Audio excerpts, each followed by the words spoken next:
Pendant des années, ils ont été un groupe sur lequel tout punky avec 2 sous de jugeote n'aurait pas hésité à cracher. Le groupe que les garçons de la nouvelle vague n'auraient jamais recommandé à leurs amis.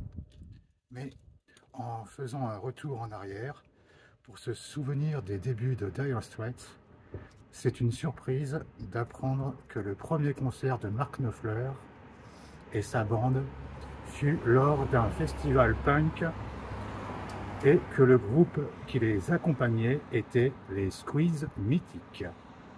Nous sommes en 1977.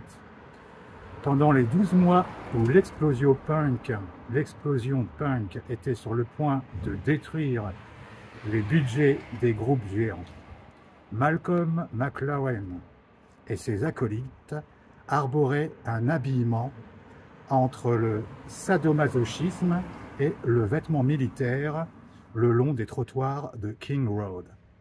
Les clubs à la mode étaient pleins de très jeunes groupes qui parlaient d'anarchie, d'héroïne et qui voulaient tuer la monarchie. Leur prémisse nécessaire pour être dans le vent du rock du moment était ne pas savoir jouer des instruments. À bas la virtuosité, vive la sagesse, était la philosophie que les nouveaux rois du rock prêchaient inlassablement. Que faisait un professeur de littérature au look d'un joueur professionnel de tennis en essayant d'ouvrir un chemin dans cette bande d'irresponsables géniaux? La réponse est très claire, aller à contre-courant. Le blues, le country et des musiciens comme Chet Atkins, Ry Cooder ou Dylan sont les influences principales de Knopfler. Un musicien autodidacte, consciencieux et discipliné qui n'avait rien en commun avec les tendances qui créaient à cette époque une nouvelle voie dans le monde du rock.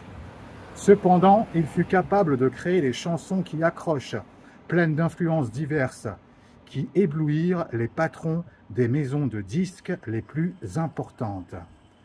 Il y avait dans la musique de Dire Straits des mélodies évidentes, des paroles qui passaient dans le public. Et il y avait aussi un son correct, agréable, pas du tout strident, qui plaisait aux jeunes incapables d'assimiler les nouveautés du punk, mais un peu lasses des chansons de 20 minutes du rock symphonique, et qui évitaient que leurs parents ne changent de station lorsqu'une chanson de Dire Straits passait à la radio. Après leur passage en octobre 1977, en début de concert pour Squeeze dans le Albany Theatre de Londres, et après avoir fait quelques présentations dans des pubs du nord de la capitale, ils réussirent à rassembler quelques 1000 francs pour enregistrer une maquette et la donner à l'un des disques jockeys les plus influents de l'époque, Charlie Gillette, du programme Honky Tonk de la BBC.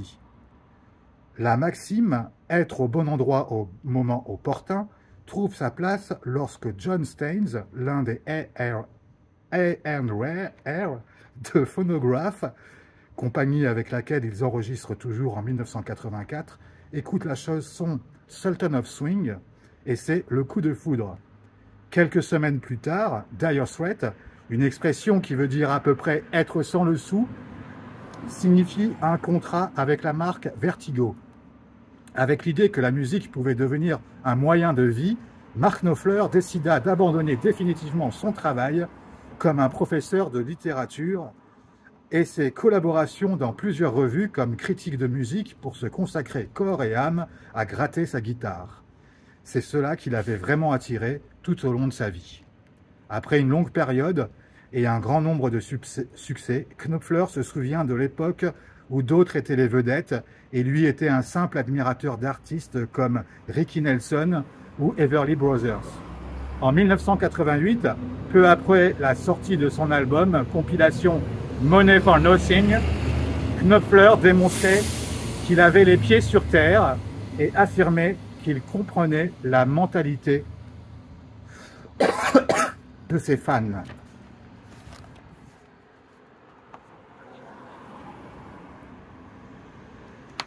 Happy birthday!